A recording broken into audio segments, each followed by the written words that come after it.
No. How are they here? Pastor, you on now. That's what I just said. It's 9:05. That's what you just said. Put the picture on.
All right.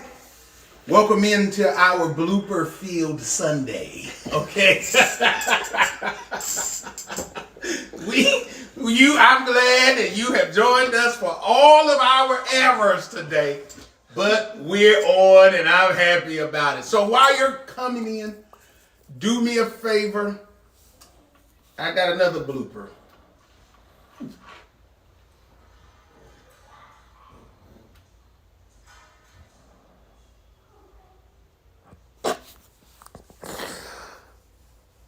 Am I on?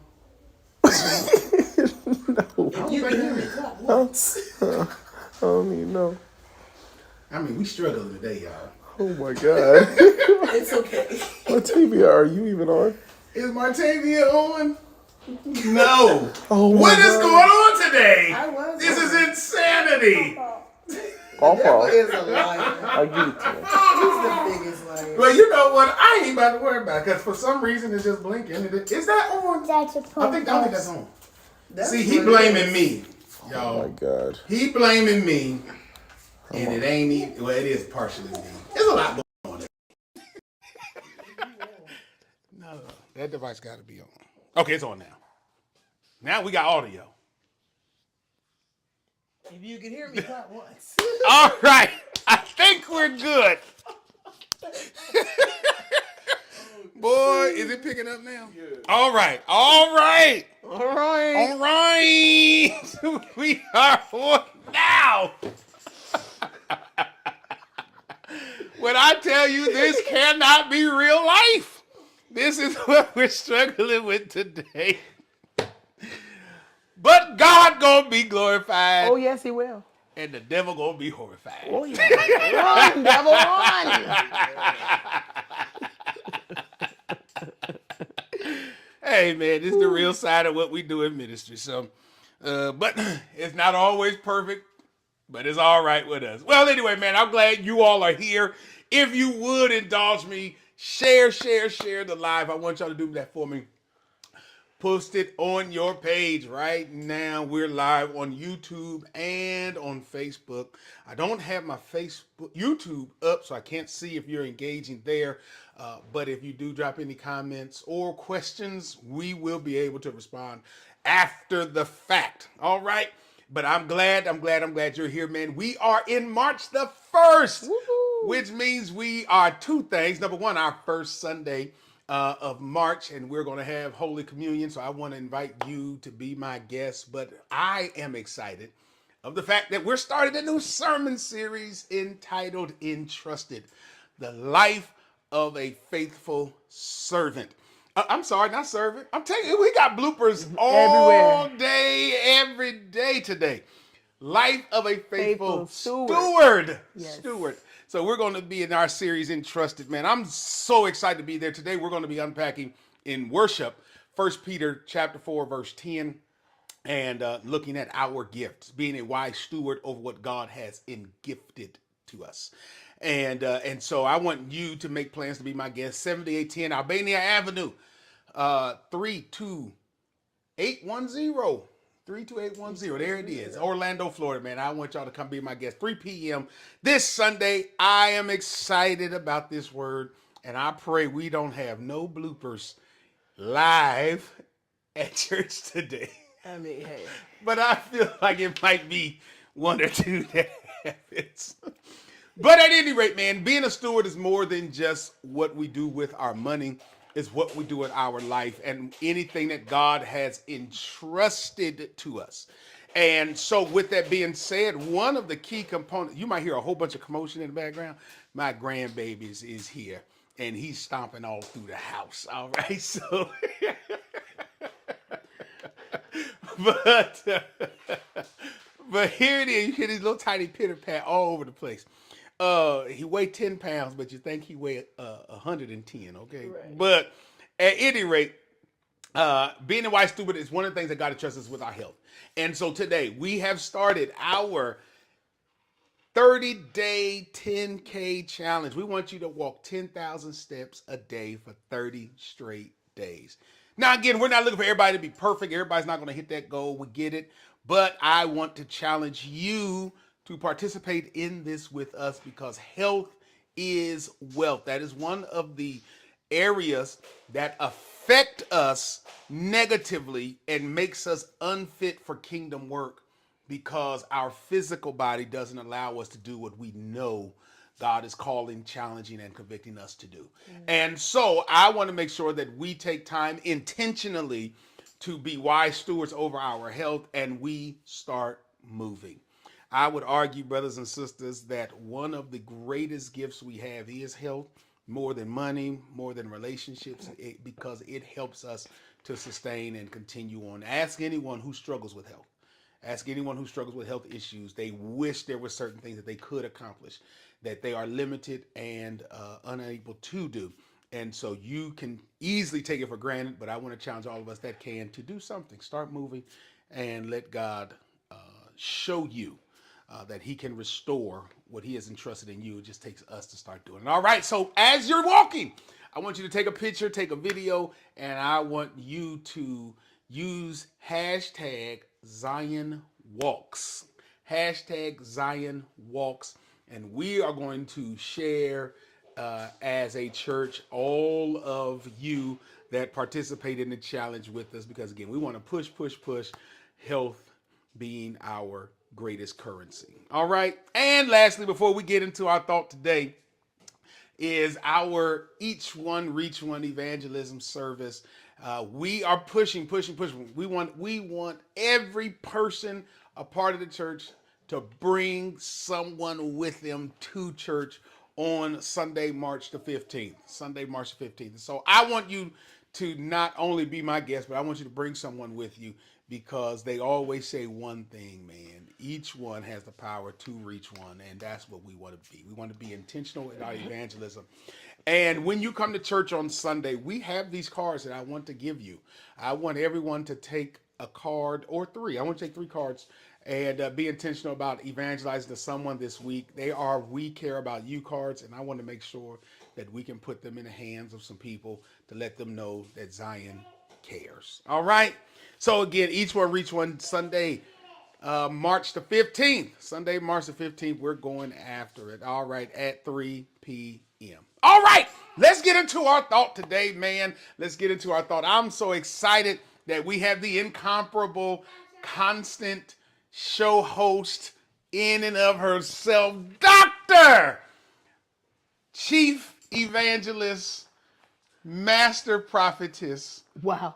Martavia Brown. Put your hands together. Come on, bless God. Woo, for the stand-up comedian. Or sit-down comedian, Bishop. Listen, you guys, we're super excited about this new series in March. I'm so excited. We're talking about stewardship, and it's not often talked about in today's society. I don't even think we really grasp the concept of stewardship. So I'm so happy that we're about to dive in and unpack. I like the way you said grasp. You said it like a preacher. Oh, wow. I like that. That was nice. I think Bishop needs to be on the altar today, so y'all pray for him and pray my strength in the Lord. So today we're talking about how God owns it all. How God owns it all. He is the owner and we are the stewards. We're going to be coming from the Bible today, from Psalms 24 and 1. And if you know it, you know it.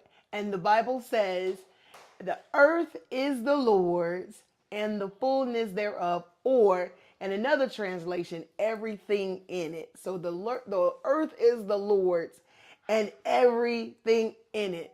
There's nothing that's yours that don't belong to God. I want you to say to yourself, there's nothing that's mine that does not belong to God. Everything in this world. Yeah. Everything. Let me ask you a question. Ask me a question. I want to ask you a question, Come on. okay? Come with it. I believe one of the things, before we get too deep here, Okay. I want to expound on what stewardship is. Okay. Because we can't take for granted. Some people may not know. They don't You know know. what I mean? So what how do you view stewardship? I view stewardship as, I know the Bible says that we are to be lenders and not borrowers, but the only thing that we borrow are the things of God. That's the only thing that we borrow. So stewardship is just having management or temporary ownership of something that belongs to God. That's right. It don't belong to us. The breath that we breathe doesn't belong to us. Right. Everything that we have, the money, the cars, it doesn't belong to us. Our peace don't even belong to us. Right. The battle don't even belong to us. The Right. battle is the Lord. That's right. And so, Yeah, so that's it my shows us definition. literally stewardship is management or oversight over a thing. That's it. That's all it boils down to. And it shows us that when we put our trust and confidence in God, Yes. we recognize that what we think is ours is not ours, ain't is His.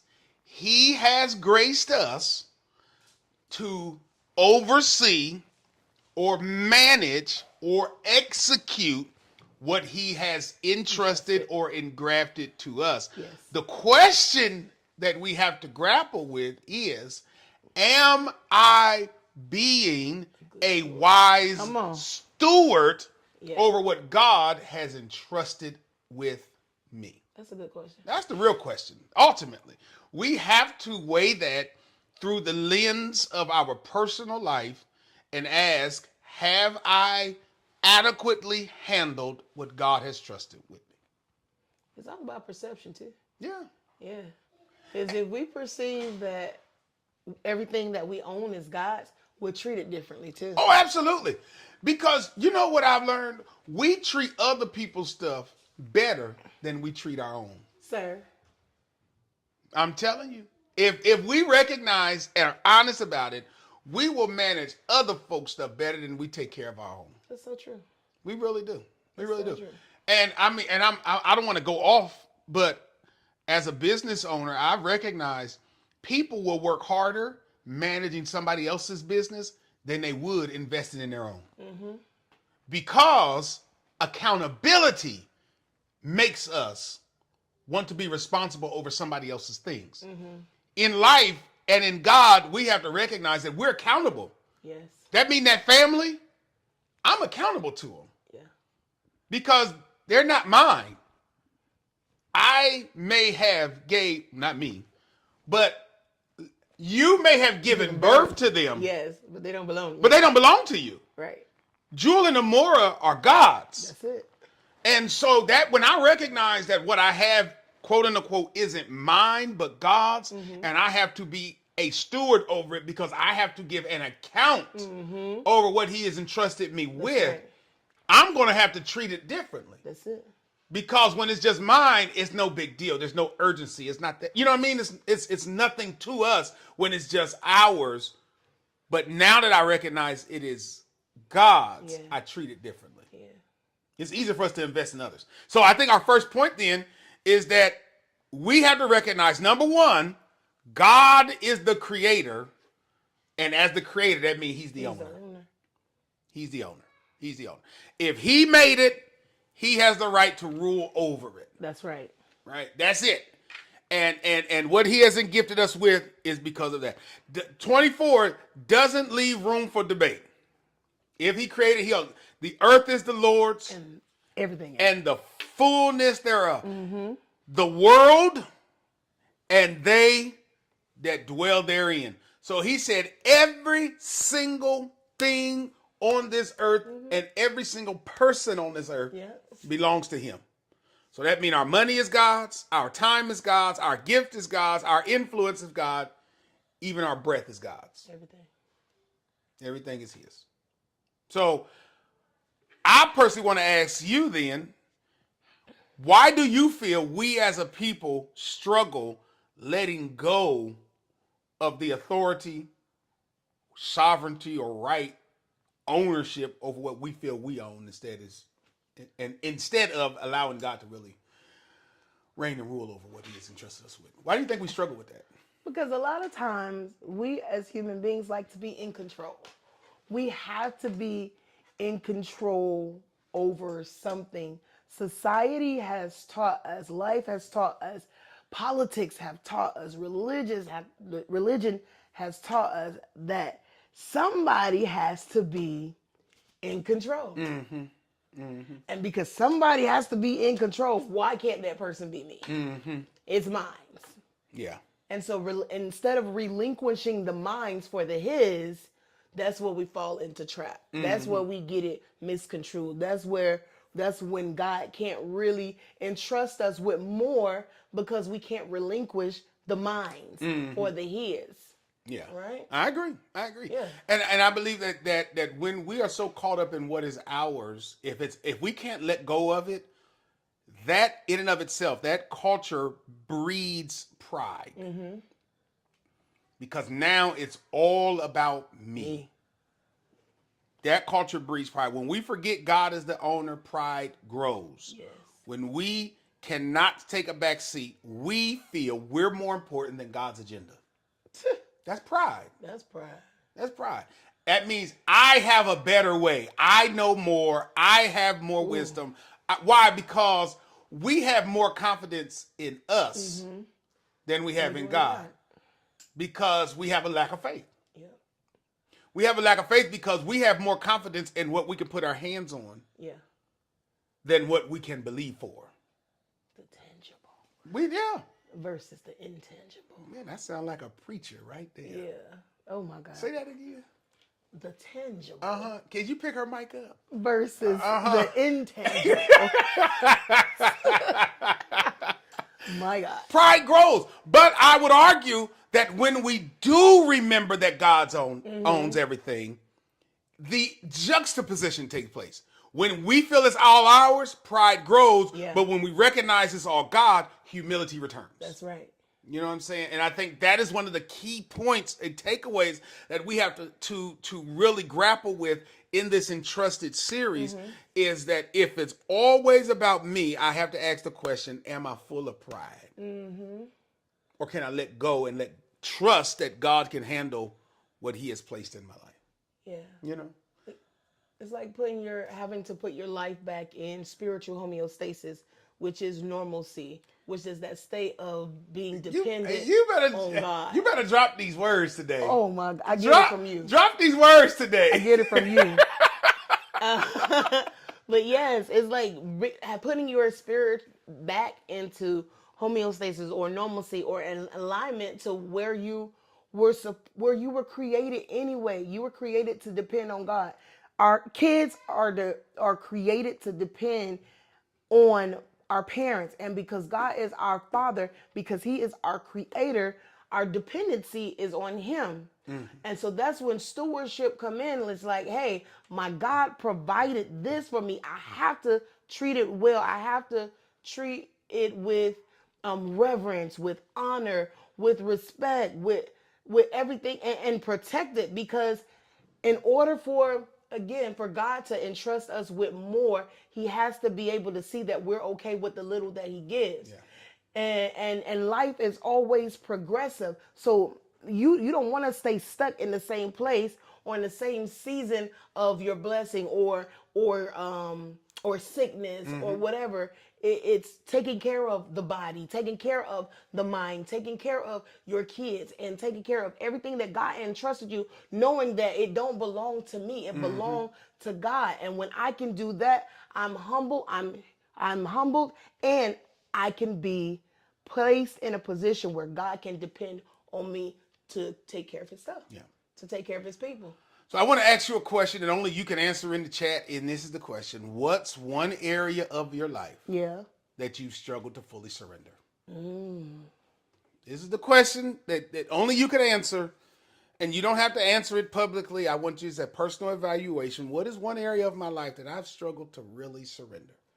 What is an area that I really have struggled to let go of? As pastor, as a bishop, as a leader of pastors, I still got areas that I still question God on. And I don't mind being honest about that. And you know I don't mind being honest about it? Because you got areas of your life that you have struggled to fully surrender to God. Because some areas are painful. Some are fear-filled. Some you don't have an answer to. Some you have believed for a long time and never have experienced it. There's always areas that we wrestle with. And the good news is that God doesn't abandon us because of our wrestle. That's right. But He grabs us in spite of our wrestle. And so that's what I want you to evaluate personally, man. What areas am I struggling to surrender on? All right. Here's number 2, because we got 4 minutes and a long way to go. Come on. Long way, short way, 4 minutes. Not only here it is. Number 1, we ask the question, God is the creator, or statement, therefore He is the owner. And number 2, here it is, we are graced to manage, not master. God did not call you to reign and rule over His possession. That's it. I've realized something. When we understand our place, our role, and our purpose, Come on. life is easier. It's easy. We struggle so hard because we're trying to do things God didn't call us to do. Stay in your lane. Just stay there. Stewardship means management, here it is, with accountability. So you kept hearing us talk about this. You're going to hear us all month long talk about this. It is management with accountability. It does not mean control without limits. That's it. That's good. Doesn't mean that. It means management with accountability, not control without limits. So as managers, we ask the question, what does the owner want? Because as managers, it is our job to fulfill the owner's expectation. Yes. That's it. That's it. It ain't nothing. It's nothing else that you have to do as a manager except fulfill what the owner wants. God is the owner. God is the owner. Not you. I promise you. I know you feel like you are. You ain't. You ain't. You're just a manager. That's it. You're just a manager. And so not only do I got to ask that question of what does the owner want, but I also have to ask the question, how do I honor the purpose of what's been entrusted to me? Right. How do I honor what God has placed in my lap?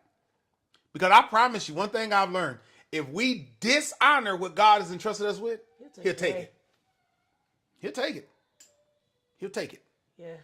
And so now we got to ask, again, I'm asking myself personally, how do I honor? Because I'm recognizing I'm not graced to master, I'm graced to manage. Yes. And when I try to be God over my situation, God over my life, God over my family, I realize that I am going to be frustrated because I'm trying to do only what God can do. You know what I'm saying? Yeah. I'm trying to do what only He can do. And so it makes it easier for us to say, okay, at this point, it's between God now. It's on Him. Give it over to Him and leave it on to Him. Yeah. That's it. And it just makes it easier though. Yeah. Because it's Him. He's the one you know how easy it is when you don't got to stress about it? Ooh. Do you realize how great it is to say, if you come and just say, well, Here's the bills. Take care of them. Uh-huh. You don't got to figure out the stress of trying to make it work because this ain't mine. I'm just overseeing it. That's right. Right? That's like that's a good feeling. So what you're saying is you just gotta remind God of what He promised as we entrust. You hear me? No, this yours. You know, I learned it's not my job to grow Mount Zion Church. Mm-hmm. It's God's church. Mm-hmm. My job is to be a steward over it. That's right. That means if I do what God says do, preach, teach, and love, at that point, it's on God to do the rest. He makes the provision. We stress ourselves out trying to make sure we are this, and this. When it's all said and done, it's God's. That's God's bill. It ain't mine. That sounds so good. It is though. It's like in life, I gotta recognize, you know what, God? If you brought me to this place, you have the responsibility to provide for me in this place. That's right. So now it's God's bill. It's God's bill. God, make a way. I just talked to one of our former members yesterday or 2 days ago, Friday. Ronisha Oklu, I'm gonna call you out. Her and I was talking on the phone, and she had made mention of her expenses, how they have just went up astronomically, and she's she handling her business, she on her square, and it blessed me so much because while we were talking, she said, I got to come up with X amount of dollars every month, and she said, I don't even stress about it, Pastor. She said, but somehow the Lord just keep making a way. Come on. He just keeps doing it. He keeps providing. Why? Because when it's God's bill, you don't got to get in the middle of it. You stress yourself out trying to master what He called you to manage. That's it. He said, Paul plants, Apollos waters, I increase. The owner is the one that increases. That's it. We might be Paul, we might be Apollos. It's only our job to do our part and trust that God can handle the rest. Yeah. You see where I'm coming from? He understands the principle of giving it over to God and letting Him do His part. I do mine, He do His. Yeah, and that's one thing. You don't have to do more. You just have to do what God has called you to do. That's it. I promise you, your life will be a lot less stressful. I think that's what it is. A lot of us, a lot of times feel like we got to do so much more than what we have to do. And all we have to do is what God told us to do. When we do what God tells us to do, then He do what He do. That's it. We don't have to. We don't have to do. We're stressing ourselves out trying to do what only God can do. God didn't call us to do that. He called us to manage. That's it. That's it. He ain't called us to do nothing else. And so our life can be more peaceful, less stressful when we trust God's word. Recognize we're grace to manage, not master. Last one, here it is. Freedom begins where ownership ends. We just mentioned it. Ownership creates anxiety. You stress. Oh yeah. The camera on Martavia. She a business owner. She a business owner. And ownership can be stressful. Yes. Absolutely. I was talking with my son-in-law earlier this morning, and we was talking about some things in regards to business.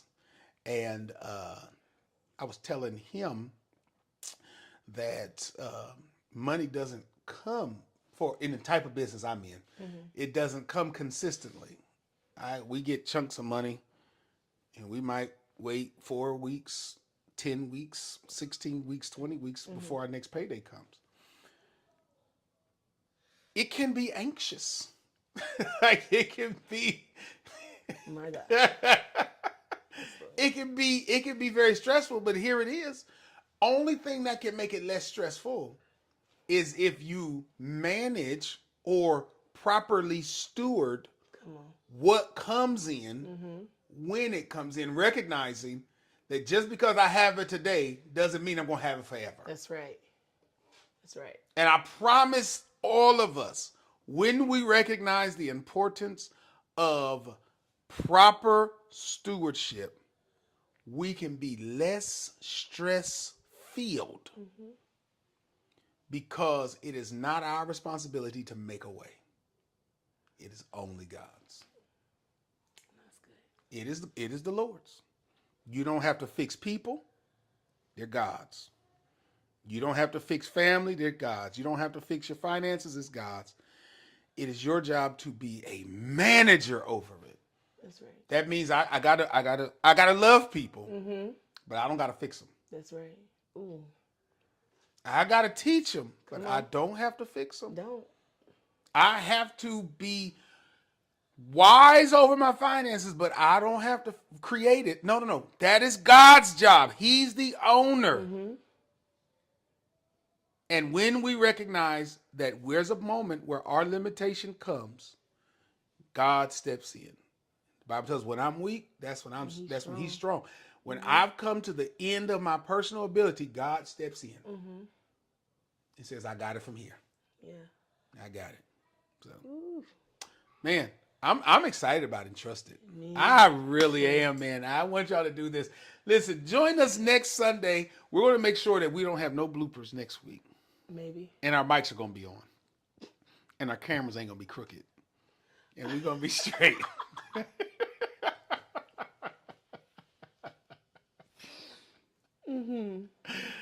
But listen, if you're anywhere near Orlando, do me a special favor and meet me, 7810 Albania Avenue.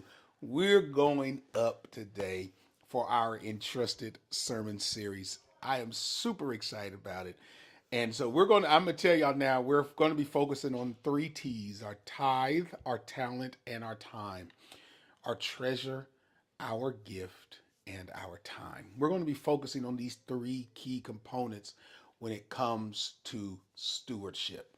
And today we're going to be tackling, wrapping our arms around this aspect of our talent, our gift, managing what God has entrusted to us. And so again, I'm going to tell you up front, we're going to be in 1 Peter chapter 4, verse 10. That's what we're going to be unpacking today. And I'm looking forward to being there. So I want you to be my guest. And lastly, if you're not connected with us, connect with us on all social media platforms. You can see the info on the screen: Facebook, YouTube, Instagram, and TikTok. We're growing our platform on TikTok, and so I want you to do that. Listen, everyone who is a follower of mine on TikTok, go over to the church, because we have, I think, around 1,700 on my personal page. And I want you to go over to TikTok and join us on the church's page. The link is at the top of my bio, right under my picture. I want you to go follow the church. We're putting up content there on a now back to daily basis. We'll be back doing our daily devotionals starting Monday morning. Every day we will have our devotionals back up. All right. Amen. Y'all be blessed. I can't wait to see you. Going to say goodbye to the saints, salutations, and everything else. Bless you. And trust in God. Take your hand off it and let God put His hand on it. Hallelujah. She went from being mean to spirit-filled that fast. All right. Love y'all. And I'll see y'all today at 3:00. Really?